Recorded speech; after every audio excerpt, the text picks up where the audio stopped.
एक सेठ जी बड़े कंजूस थे। एक दिन उन्होंने दुकान पर बेटे को बैठा दिया और बोले कि बिना पैसे लिए किसी को कुछ मत देना, मैं अभी आया। अकस्मात एक संत आए जो अलग अलग जगह से एक समय की भोजन सामग्री लेते थे।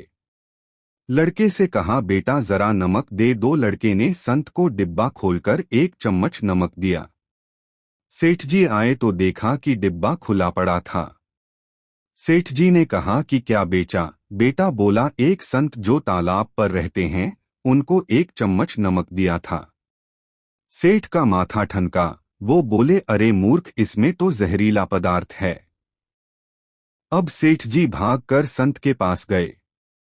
तब तक संत भोजन बनाकर भगवान का भोग लगाकर खाने की थाली लेकर बैठ चुके थे। सेठ जी दूर से ही बोले, महाराज रुकिए, आप जो नमक लाए थे नमक नहीं था बल्कि जहरीला पदार्थ था। कृपा करके आप ये भोजन न करें। संत जी बोले, भाई हम तो प्रसाद लेंगे ही, क्योंकि भोग लगा दिया है। भोग लगाकर भोजन छोड़ नहीं सकते। अगर भोग नहीं लगता तो भोजन बेशक छोड़ देते। ये कहकर संत ने भोजन को प्रसाद समझकर खाना शुरू कर दिया। सेठ जी के होश उड़ गए। वो रात भर वहीं बैठे रहे। सेठ को रह रहकर ये चिंता सता रही थी कि अगर संत को कुछ हो गया तो बड़ी बदनामी होगी। रात में अगर तबीयत बिगड़ी तो कम से कम वैद्य को दिखा देंगे। सोचते सोचते उसे नींद आ गई। सुबह रोज की तरह संत जल्दी उठ गए और नदी में स्नान करने लगे। सेठ जी ने कहा, महाराज तबीयत तो ठीक है। संत बोले, भगवान की कृपा है।